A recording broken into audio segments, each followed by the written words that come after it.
Yo. What's going on, y'all? What's going on? It's DFJ Hoops here, back again with another live stream. Now, yeah, I know I ain't been on here in a long time. I mean, not in a long time, for about a week, but we got to get to doing more live streams and talking about more of these games.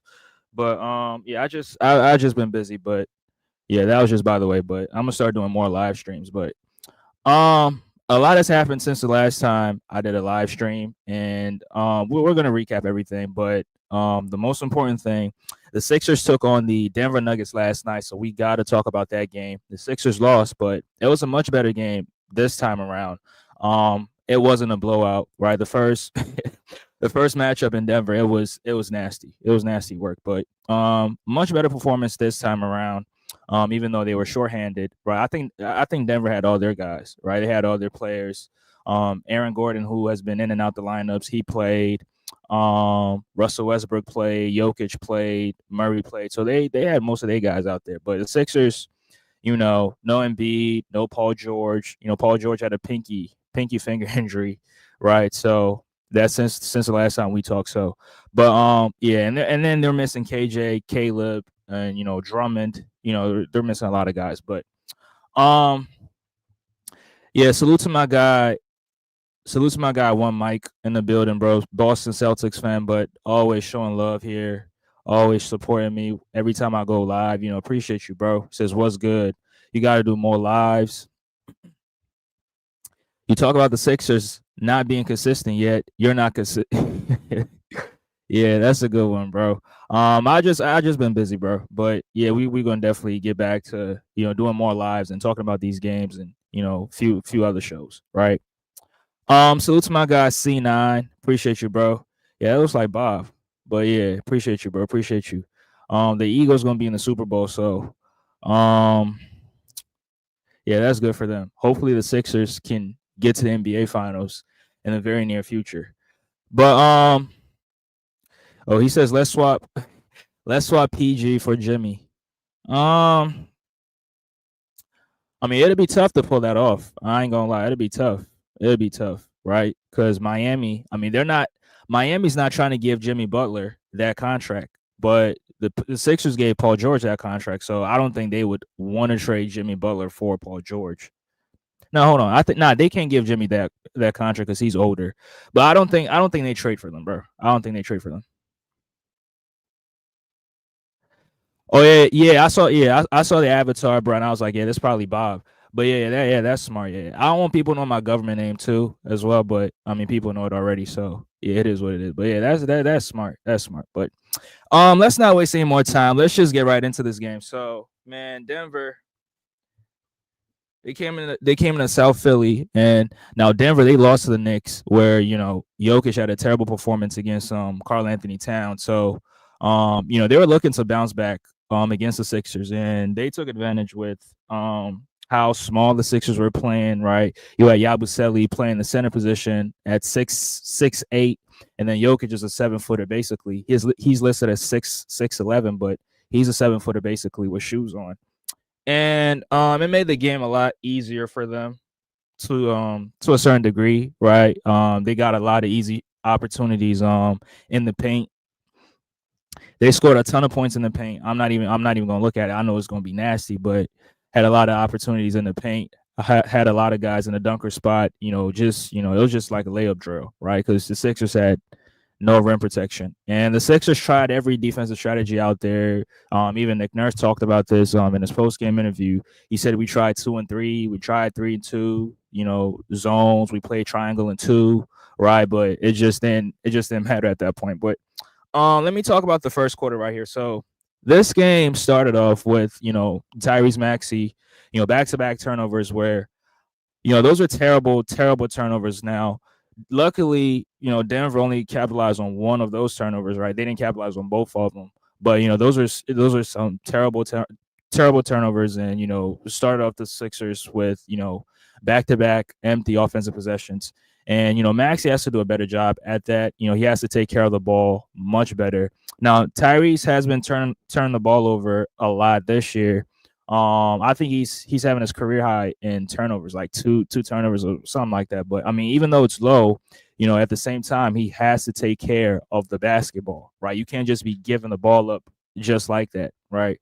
So, but after those those two back-to-back turnovers, he also had another turnover, which made it three turnovers in the first frame alone, right? Three turnovers in the first frame alone, and then he didn't have another turnover up until the second quarter, which I'm gonna talk about that one. But the Sixers, the offense started off a little bit stagnant, right? They were not getting the shots that they really wanted, and Yabusele finally made a three, right, to give the Sixers. I think Denver was up by 5 at that point, and then Yabusele hit a three. Now, right after Yabusele hit a three, Maxey also hit a three. But the Sixers, like I said, they were giving up a lot of points in the paint, and it was just making things easier for Denver. And Jokic was just picking apart the defense, right? Now, I mean, we all know Jokic, the best player in the league. He's probably seen almost every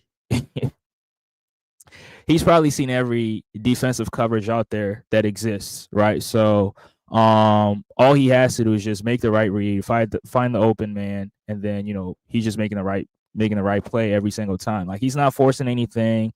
He's not trying to be over aggressive. He's not trying to score every single time. Like, he's letting the game come to him in a sense, right? So but Jokic picked apart the defense, making some of these easy passes into the dunker spot, finding wide open guys in the corner wide open for threes. Bruce Brown, Christian Brown, made a ton of threes. Julian Strawther came off the bench. He made a few threes. And, Jokic was just making the right play, right? Making the right play, finding Jamal Murray, two-man game, two-man action. And then they were just, feeding off of each other. But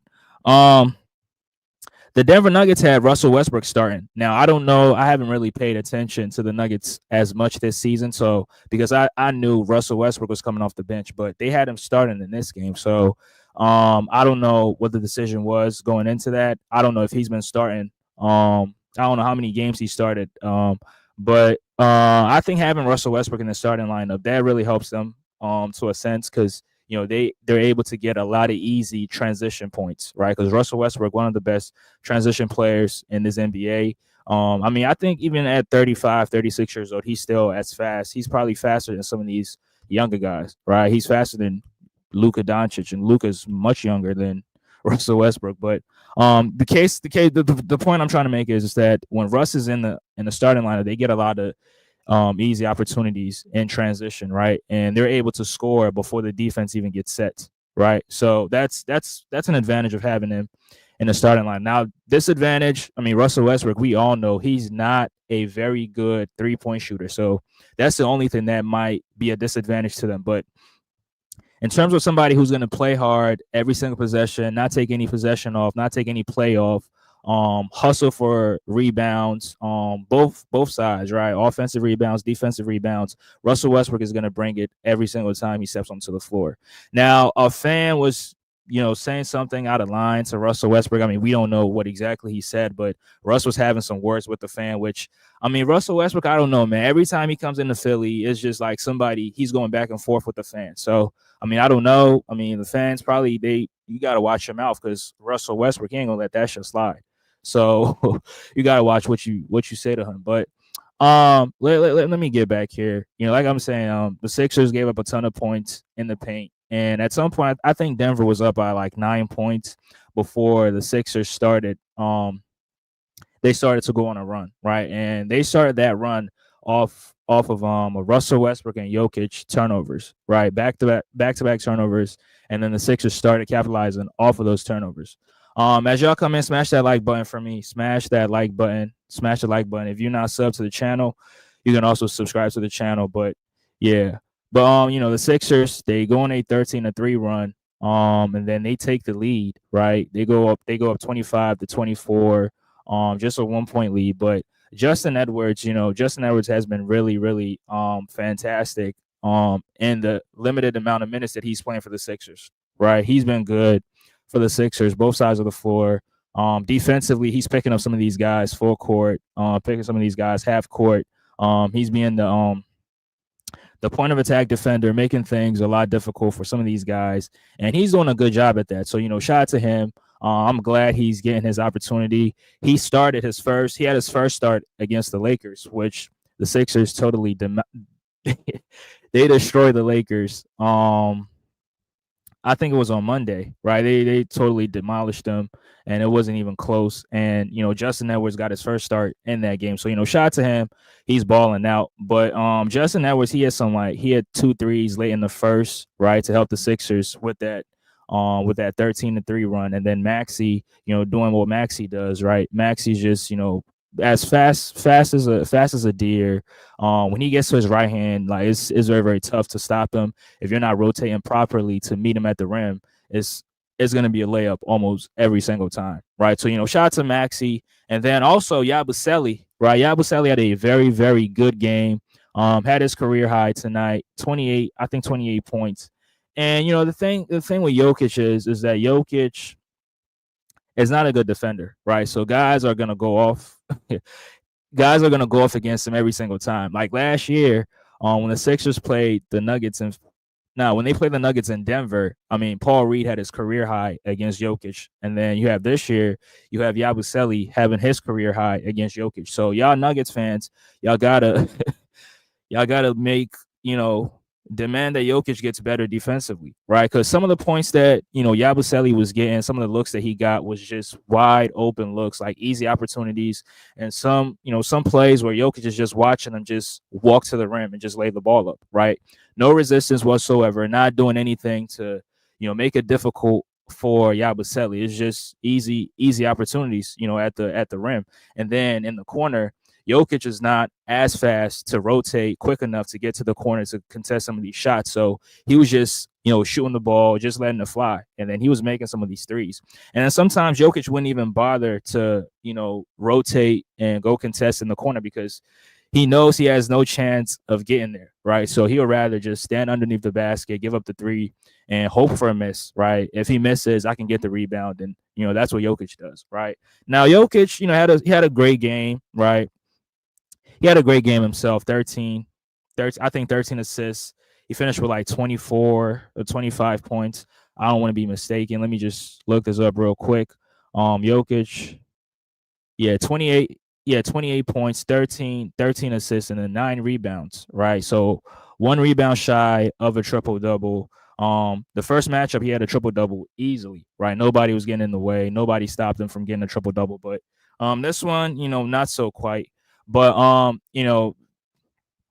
the Sixers ended the first quarter very, very strong, and they ended up finishing with 30, I think 31 or 32 points in the quarter, which anytime the Sixers can generate that much offense, you have to just be happy with it, considering the amount of players that is not playing right now, right? Paul George, Embiid, like these are scorers, but the Sixers don't have them. So I think, Sixer fans, I think we need to be happy that they generated that many offense, and then they finished this game with 134 points, right? To generate that much offense, I think, but I think, most of them is, just Denver giving us some wide open looks, right? Like I said, giving Yabusele some of these wide open looks, and he was able to capitalize off of those.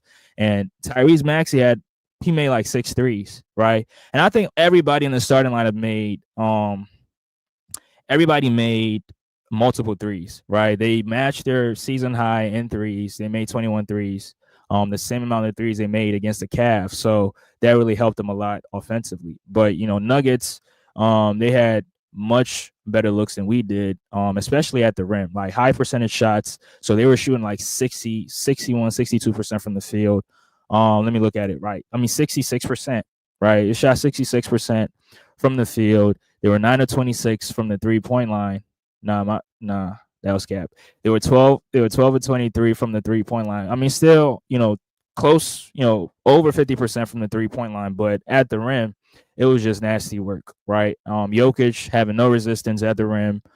Even Michael Porter Jr. Everybody knows MPJ, what he does best, or what he likes to do best, is to launch threes, jack up a lot of threes. But in this game, he didn't really jack up a lot of threes because, it was just no resistance at the rim. So he had a lot of easy opportunities at the rim, either around the basket or in the mid range, right? Because nobody was there to contest him. And I mean, MPJ, he's 6'10", right? 6'10".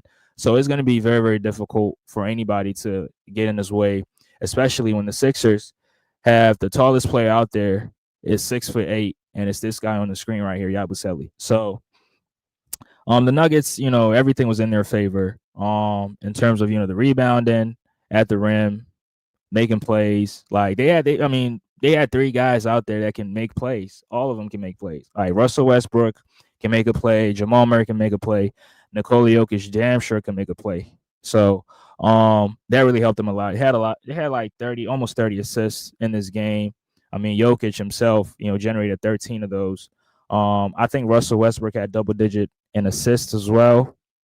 Okay, nah. So Russell Westbrook had 7, and then Jamal Murray had 11. Right. So that's a lot of made assists right there. Total of 39, and the Sixers, 29 assists. So they're creating for each other out there, and it made things it made things simpler for them as well. But um in the first half, I was really impressed with how they ended it.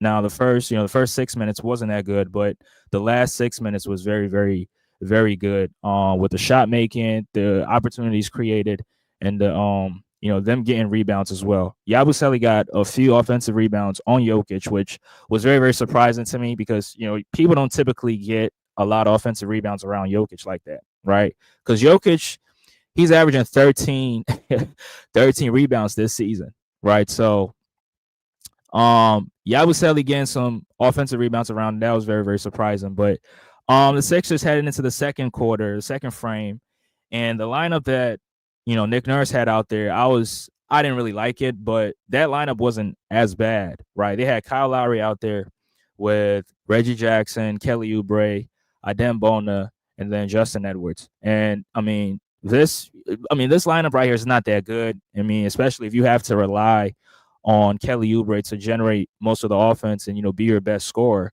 you're going to be in trouble. But this lineup, it held its own. Kelly Oubre played the entire second quarter, which was very, very impressive. He did pick up some fouls here or there, right?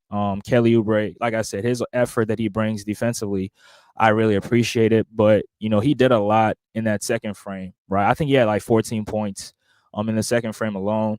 And the most that the Sixers were down by in the second quarter was like 5 points, right? But both teams were going back and forth. Both teams were making shots. Christian Braun, like I said, he made 2 threes to end the first, and then came into the second frame, still hot from the 3-point line. But I mean, Justin Edwards, he made a 3 in that second frame. Kyle Lowry made a 3. Kelly Oubre made a 3. Kelly Oubre had a lot of drives to the rim, and it was just no resistance at the rim to stop him from scoring. Right, he was attacking closeouts very, very easily, getting to his left hand, finishing at the rim. Got a few and one opportunities as well. And Denver, I thought the lineup they had out there was going to be very, very good defensively, right? Because they had Peyton Watson out there, they had Julian Strawther, and then they had Christian Braun. Now, I mean, I believe these guys are, they're not lockdown defenders, but they're good enough defenders, like guys who can make things difficult for offensive guys. I mean, offensive players, wing players, or whatever you want to call it. I felt like that's what it was going to be, but it wasn't like that. But they were scoring easily, but the Sixers were also scoring easily as well. As I said, the Sixers, every quarter, they generated 30 or more points in each quarter. So that shows you that they didn't really struggle too many times in terms of scoring. Now Denver was getting much more easier looks, much more better looks than the Sixers were getting, but the Sixers, they made the most out of their opportunities that they got, right?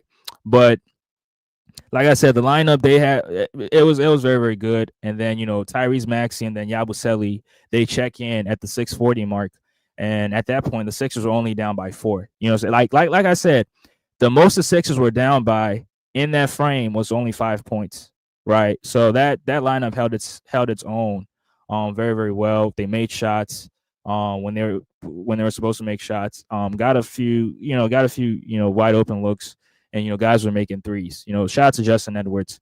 But as soon as Maxey and Yabusele, as soon as they check in, I mean, Yabu hits a 3, to cut the deficit to 1. But Jokic also checks in and then, creates back-to-back opportunities for his team. I think one of them was, MPJ in the dunker spot, and then, catches an easy pass down low, and he's just able to finish. And then you have Peyton Watson in the corner, wide open in the corner. I mean, they were helping off of him. So Jokic, made the right read, found him in the corner, and then he was able to drive and then, finish at the rim. So, like I said, it was a back and forth, back and forth game. Both teams making shots, both teams missing shots as well.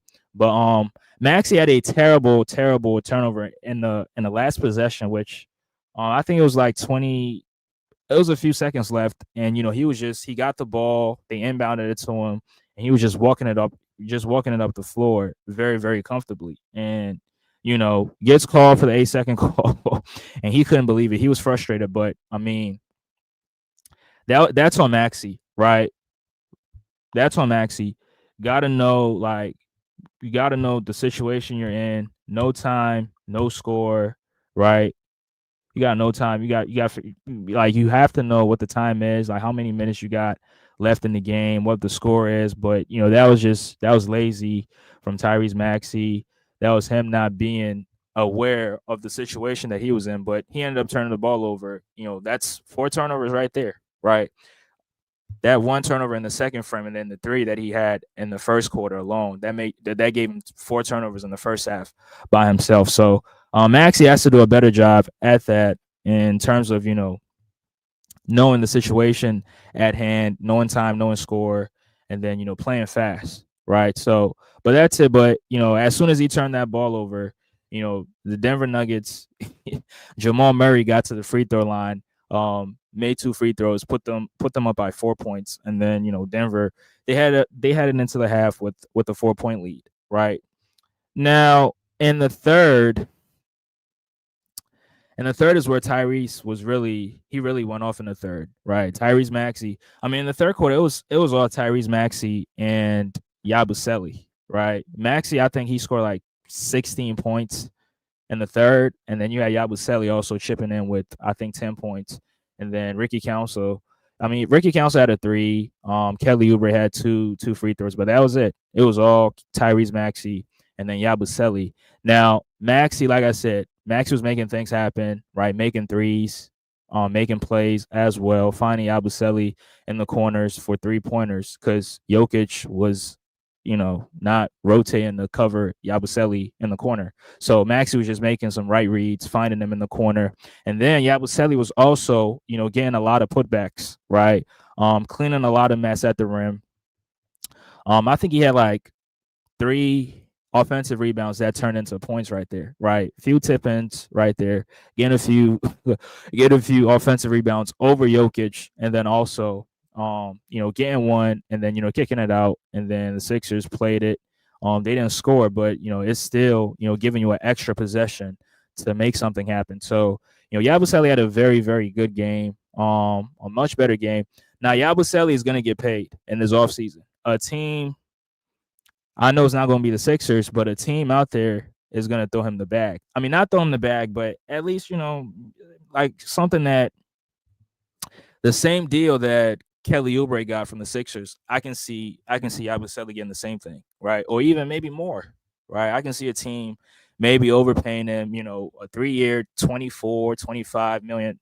I can see him getting a deal like that, which, I mean, it's very good, right? Considering what he went through, buying himself out from his team in the EuroLeague and then coming over to the NBA. I mean, he betted on himself, and yeah, he's playing pretty good. So I can see a team paying him, right? A team throwing him the bag. I wouldn't be surprised, but yeah, if any team can pay you, bro, go get that bag, right? I know it's not going to be the Sixers, but I'm just going to be happy for him. But Yabu really played very, very good for us.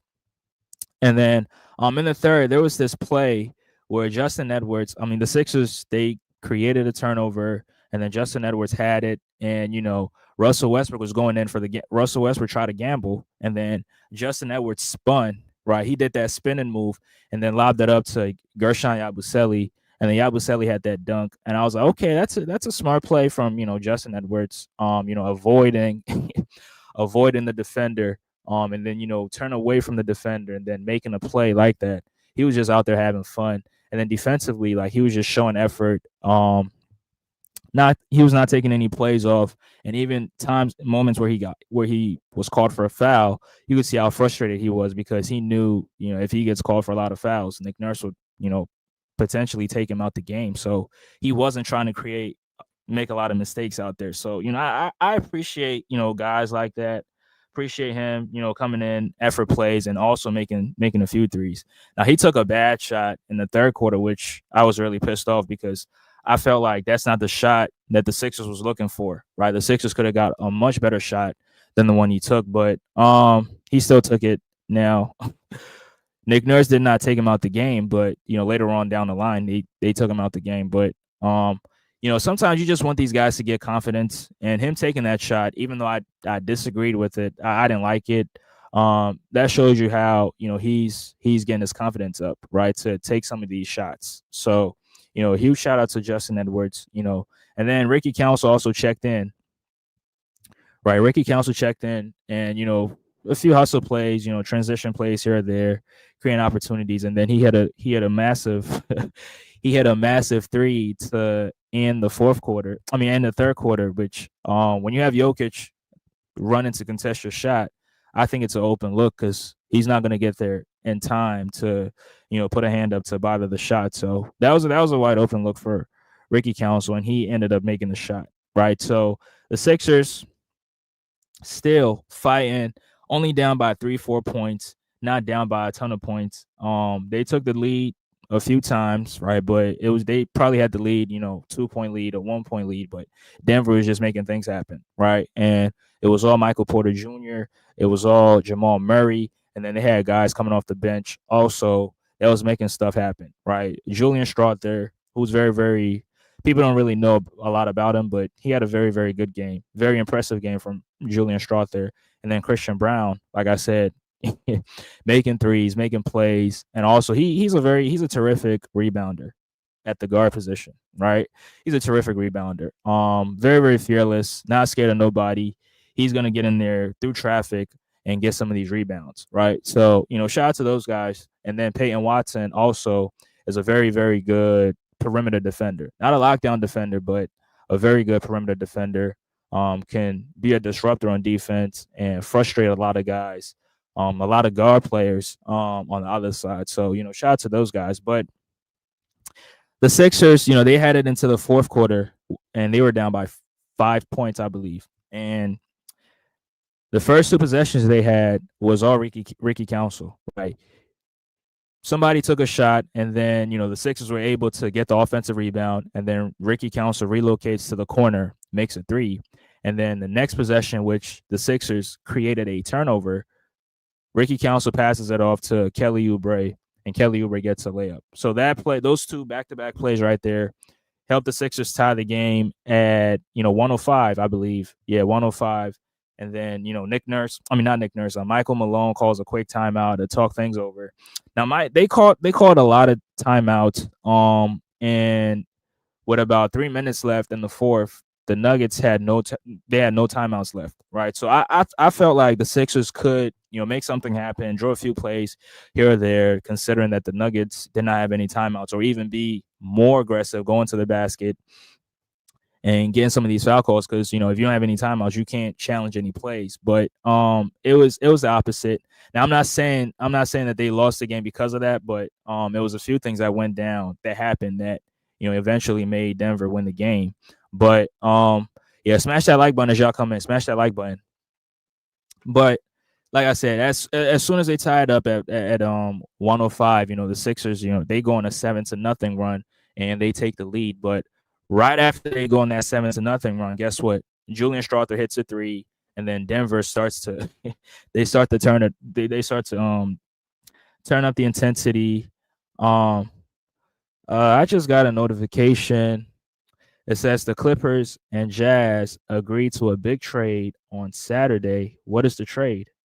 We'll get more of those details later on. But as soon as the Sixers go on that run, Denver has a response, and then guess what? Nikola Jokic starts to, turn up, right? He finished with 13 points in the fourth frame. Created a lot of opportunities as well. Got a few rebounds, and he eventually put the game away. Right, they put the game away, but I think when Adem Bono was in the game, he made things happen, right? Defensively, before Yabusele and then Maxi checked in, he did some things defensively that I was really impressed with.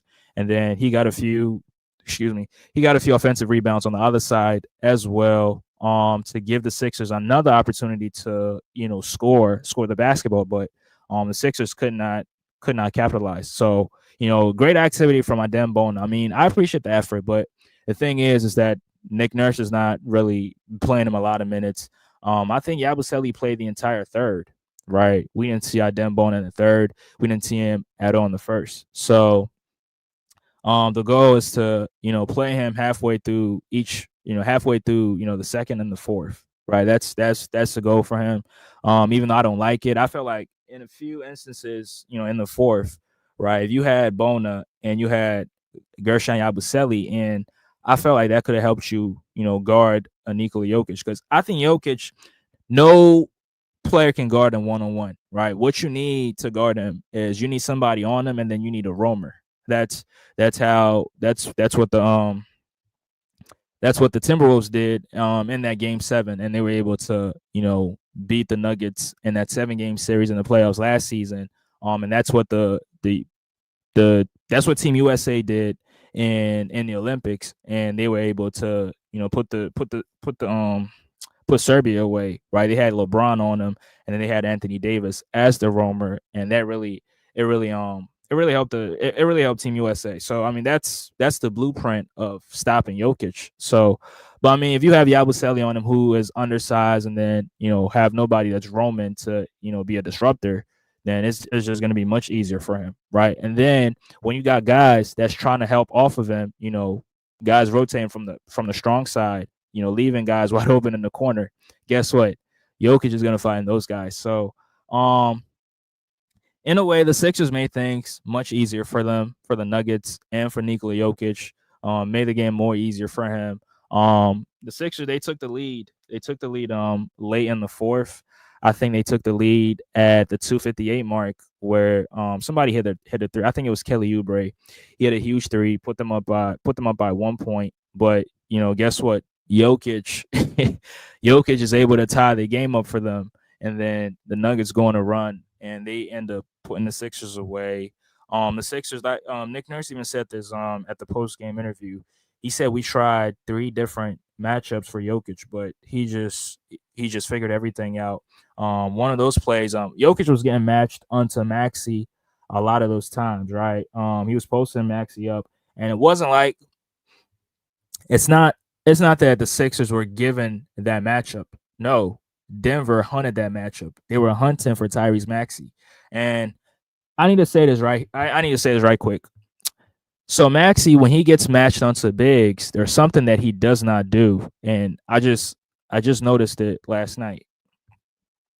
So when you're a guard, when you get matched into a big, what do they teach you? Now I know this. How do I know this? Because I'm a defender myself, and I get matched onto bigs a lot of times. When you're a guard and you get matched onto bigs, right? You dig into their body. What that means is you frustrate them. You try to frustrate them as possible. Don't make it easy for them to establish position, because if they establish a position and they get that entry pass, guess what? They will score. But that's something that Maxi was not doing, right? He just made Jokic more comfortable. And I'm not saying that it would have bothered Jokic. I'm not saying that, right? But at least if Maxi would have given it a try, we probably would have seen what would have happened, right? If Maxi was digging in, if Maxi was, trying to frustrate him, trying to not make him establish position in the post. But Maxi, I don't think Maxi knows this, because Maxi's not a defender. But I think, I mean, as many times as he's been matched against a big, by this time, I think he should know that. And that's something that Kyle Lowry does very, very good, right? Kyle Lowry, but I mean, Kyle Lowry has he's much better, what you call it? How do I even put this? he has a stronger base than Tyrese Maxey, right? Has a stronger base than Maxey, so he's able to, sometimes frustrate some of these bigger players, and frustrate them, and make things difficult before they even get that entry pass. But Maxey doesn't know this, and I think that's something that they got to tell him. I mean, I don't. You got to tell him, at least point it out in the film or something. Like, let him know that you got to dig into the body. But Jokic, made plays, multiple times down the stretch, right? They try to help off of him. He made two huge threes from the top of the key, and those were shots that I would live with, right? I'll give him that shot, right?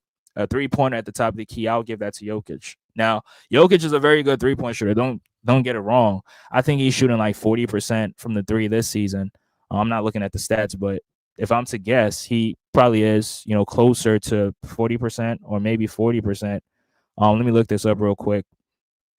So Jokic is averaging a triple double this season, right? Which is from a center. That's pretty damn impressive. But Jokic from the three, oh shit, he's shooting 48% from the three. But I mean, the volume is not. I mean, 4 threes. I mean, it's still impressive from a center. It's always impressive. So, but they gave him those shots. He had missed a few threes from the top of the key early on in the game. So that's why I'm saying that I would have been comfortable with him taking those shots. But down the stretch, a different ball game, different situation at that time, and guess what? He steps up huge, makes those threes, right? Those wide open threes that the Sixers gave up, right? And like Nick Nurse said, they try to switch up matchups. They tried trapping. He was able to make the right read. Like I said, either Peyton Watson or Julian Strother. They made a good cut, got to the lane. Jokic finds them underneath the basket. They get a layup.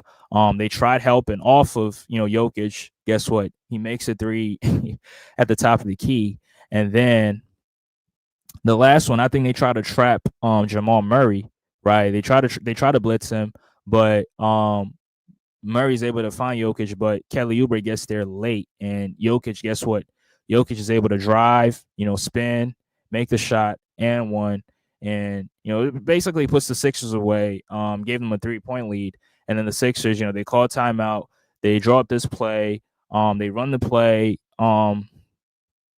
Gershon Yabusele gets the basket. He misses, but Kelly Oubre is able to, get the follow through.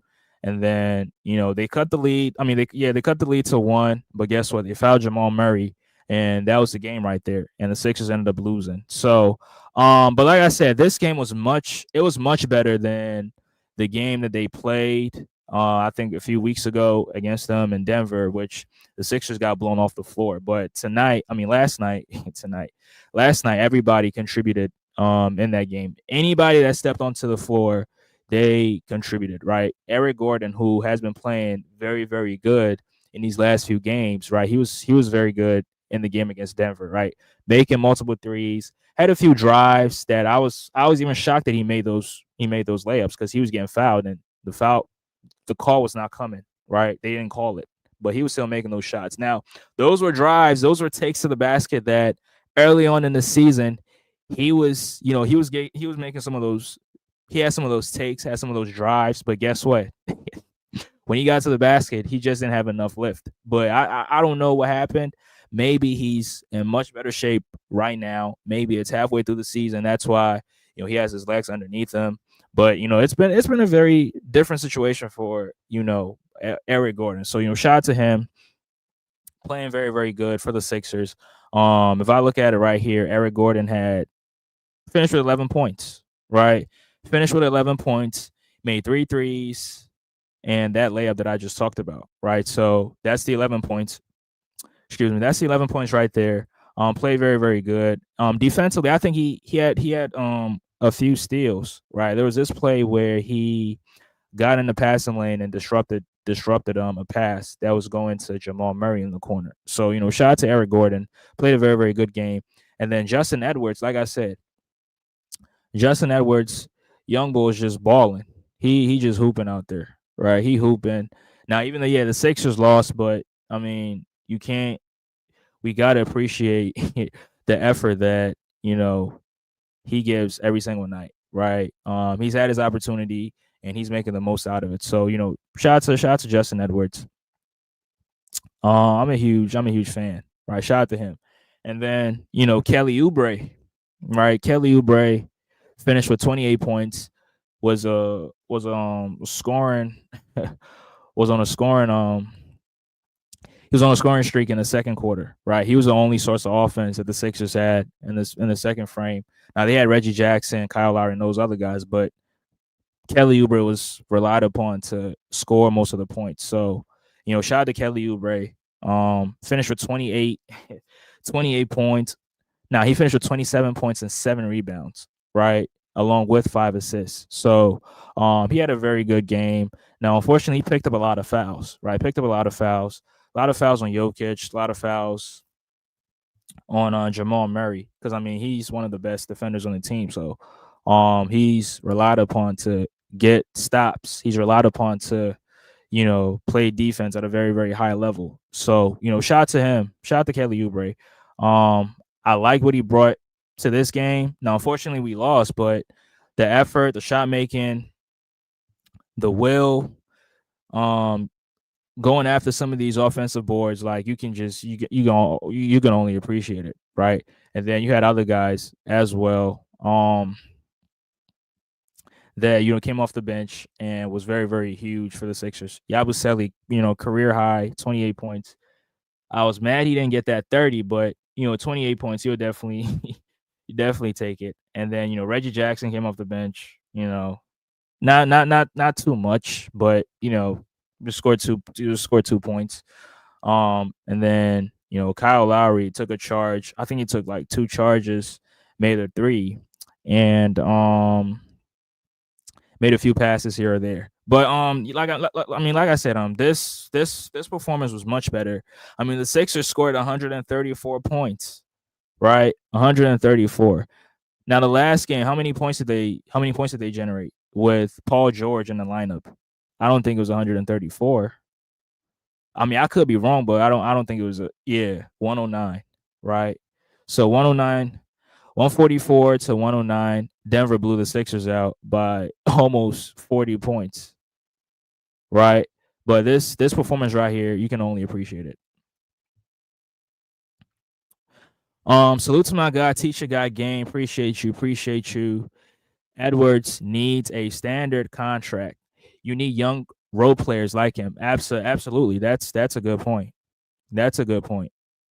And he can. He's developing into a 3-and-D guy where he can shoot the three, and then he can also play some good defense, right? So, but I think he might. I'm not sure, but he might get converted into a standard contract probably next season, right?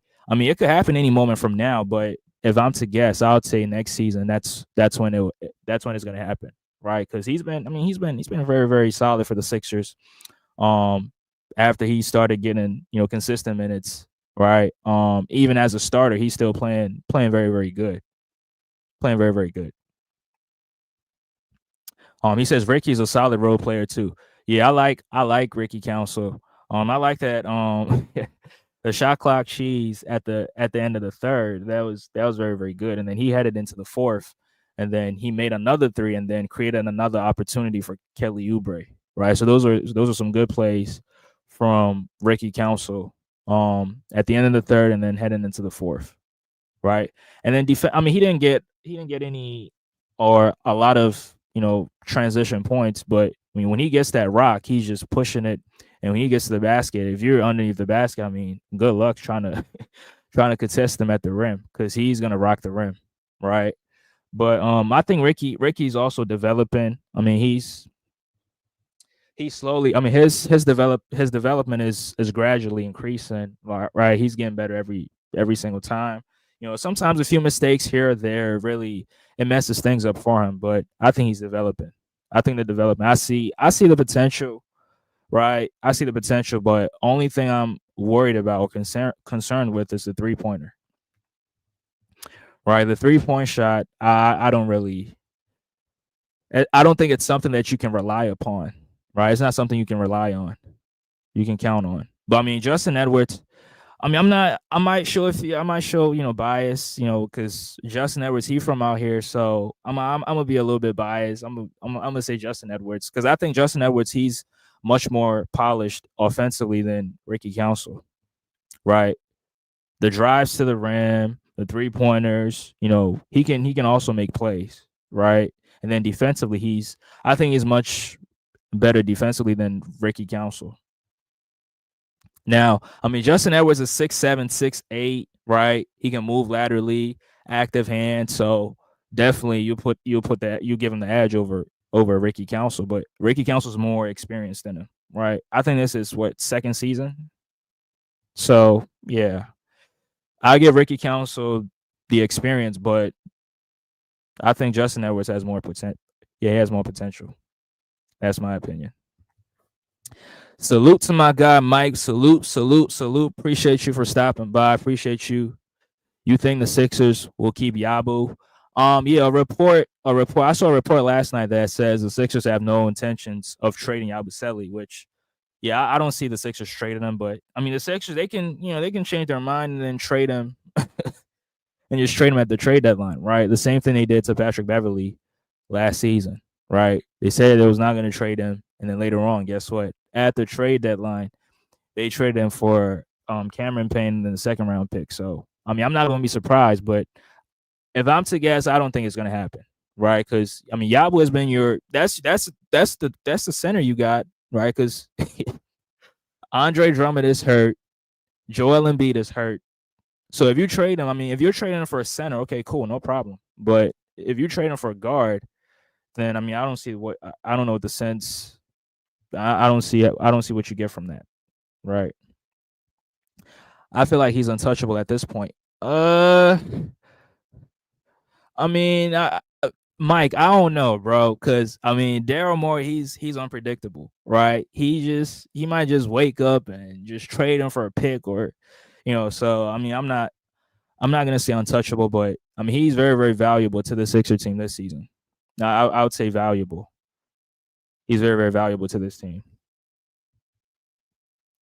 Mike says, is it possible he stays with the Sixers next year? I don't think so because the Sixers cannot give him that contract. If they give him a contract, that means they go over the second apron, right? So other teams can offer him more money than the Sixers. Which, if you're Yabusele, if you're in his place, if you're in his position where he had to buy out of his contract from overseas and then come to the NBA, if you're in his position and one team gives you more money than the other team, guess what? You're gonna go for the team that's giving you more money. So, uh, I can see him going to another team. Yeah, he's definitely going to another team this season. I mean, next season, a team is gonna pay him a 3-year, 30 million, 25 million. Like, the team is gonna give him that. The Sixers cannot give him that contract. So, nah, he's not gonna stay with the Sixers. Um, Tisha Got Game says, if we don't get a first round pick, I'm not trading Yabu or Kelly Oubre Jr.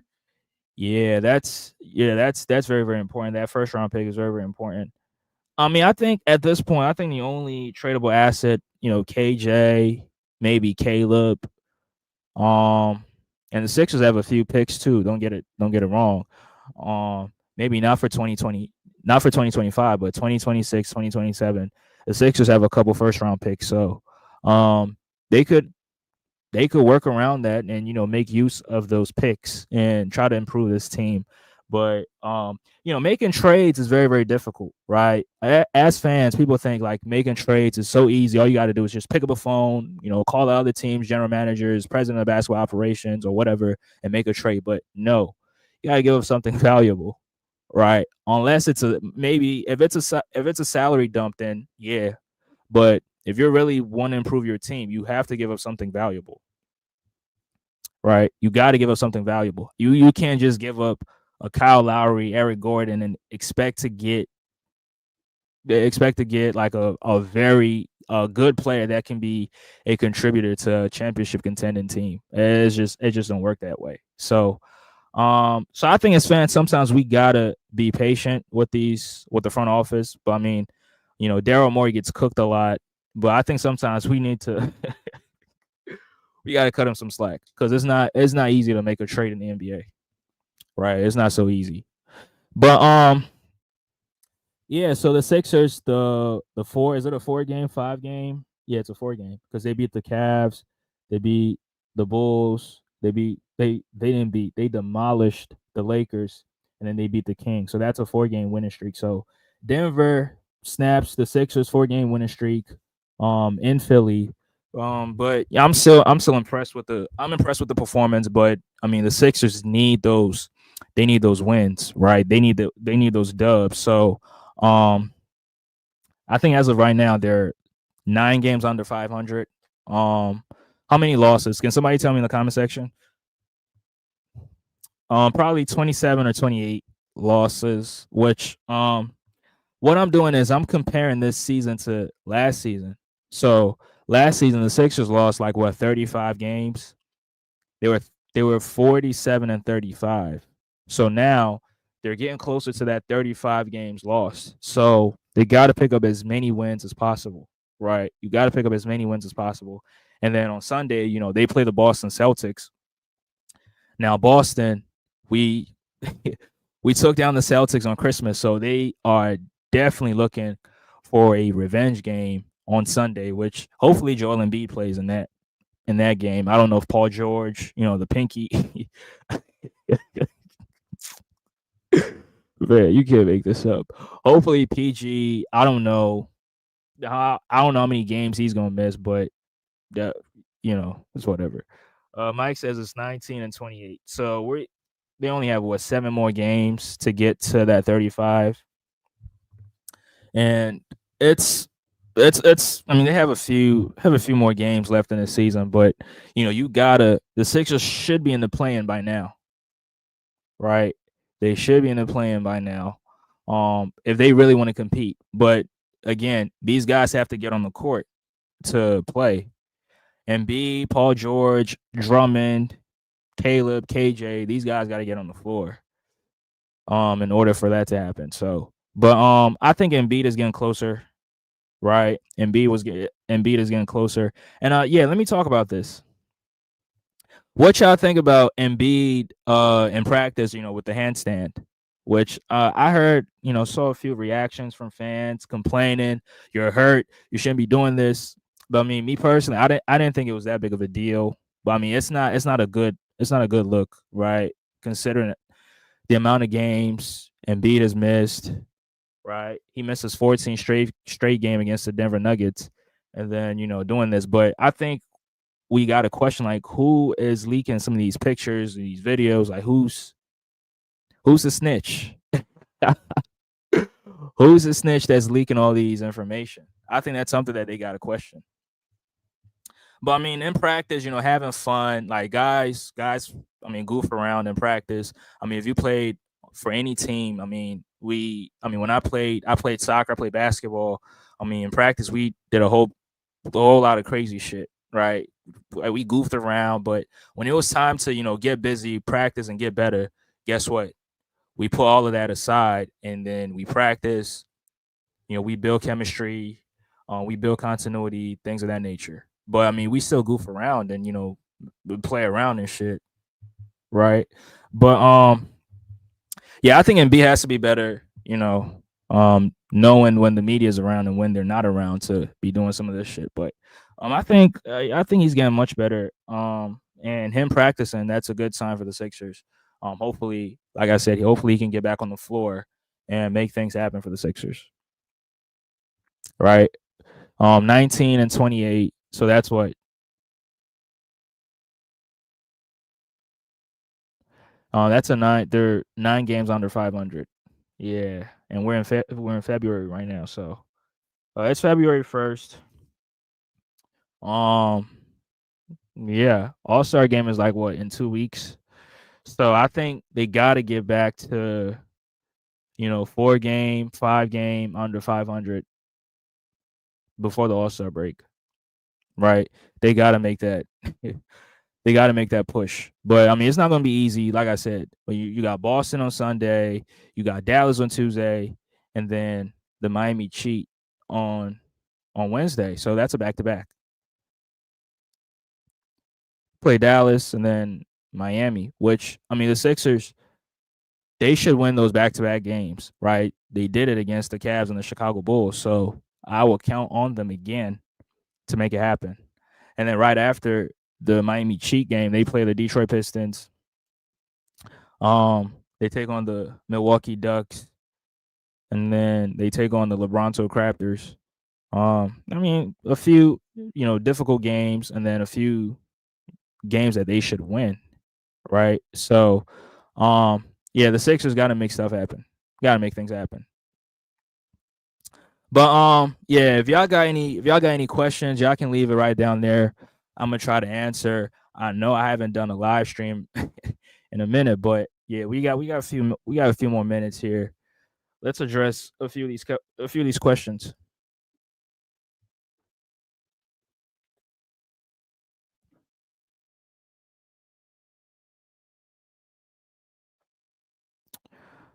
Um, yeah, I mean, one last thing. I think Nick Nurse, we got to give Nick Nurse a lot of credit for how good this team has been playing these last few games, right? Now, in the beginning of the season, fire Nick Nurse, but now the team is playing good. You know, Justin Edwards is playing good. We got to give Nick Nurse a lot of credit for that, right? Inserting them into the starting lineup, playing some of these younger guys, right? We got to give him some credit, a little bit of credit. Isn't Maxi playing the most minutes in the NBA? Should we be worried about him? Um, I mean, I got a different mindset, Mike. I'm looking at it as he's young, right? He's very very young, and I feel like just put him out there, let him learn from his mistakes, right? So, but I mean, I get what you're saying, like the exhaustion, and him playing a ton of minutes. I mean, the Knicks have like 4 or 5 guys that's top 5 in minutes played, right? OG Anunoby, who is known as a injury prone player this season, guess what? He's been healthy. He's playing games. So, and Maxi's not known as an injury prone player. So if he's not healthy, if he can play, put him out there. In my opinion, right? Put him out there. I don't know how many minutes he's playing, but probably. Let me just look this up. And Maxi, yeah, he did. I don't think he got snubbed for the All Star game. I mean, there was a lot of guys who's really having good seasons. From the guard position in the Eastern Conference, right? I felt like Cade Cunningham really deserved it, right? Not Tyler Hero, he also deserved it as well. Now, I don't think Choklin deserved it. I told TuneIn Sports last night, Darius Choklin did not deserve to be an All Star. Nah, my bad, my bad. Darius Garland. I don't want to mess up his name, but Darius Garland, he didn't deserve to be no All Star, but they gave it to him. I think the NBA is trying to prioritize winning. So guys that's on winning teams that's playing very, very good, we're gonna give them the All Star appearance. Which I mean, that's cool, right? LaMelo Ball did not make it either. So, and he had the most votes at the guard position in the Eastern Conference, and then I think he's averaging like 28 or 29 points or something like that. But um, yeah, they're trying to prioritize winning. That's fine, right? The Sixers are not in the, they're not even in the play-in. The Hornets are not even in the play-in. So okay, I get it, but my only question will be, why would you put Steph Curry in the All Star game if you're trying to prioritize winning, right? So yeah, that would be my only question. But I mean, Golden State, the All Star game gonna be in San Francisco, so they got to get Curry in the All Star game, which I guess that's understandable. I guess, but yeah, the other candidates very very deserving of it. Cade Cunningham, shout out to him. Tyler Hero, shout out to him. Damian Lillard made it, right. I mean, Damian Lillard has voting recognition, has that in his favor, so he's definitely gonna make it, right? I mean, he's balling this season, right? Having a similar season to the one he had last year, so that's all star caliber in their opinion. So I guess. And Milwaukee's winning as well. So yeah. Tisha got game says next year will be better. What do you mean by be better? You mean we'll be more healthier, or because I mean we haven't been healthy enough. So, but I mean the outside fan, they're not gonna care, right? The outside fan's not gonna care. They're just gonna say you're trash, right? They're not gonna put things in perspective that you're missing guys. No, you're trash. So, but I mean the season is not over yet, so let's see how they end the season down the stretch. But yeah, I appreciate y'all for tuning in. Appreciate y'all. Mike, Tisha got game. Um, my guy C9 was in here earlier on, right? Shout out to him as well. But yeah, I gotta start doing more lives. I gotta manage my time better to do more lives. But yeah, I appreciate y'all for tuning in. Sixers take on the Boston Celtics on Sunday. I think at 5 o'clock. I could be not at 6 o'clock on ESPN. So I might try to do a pregame show before the game. So yeah, y'all can tune in again. But appreciate y'all for tuning in. Smash that like button if you haven't already. Um Subscribe to the channel, DFJ Hoops. Right? We talk everything Sixers and the NBA as well. So subscribe to the channel as well. Appreciate y'all. Appreciate y'all. I'm gonna catch you guys on the next one. Peace.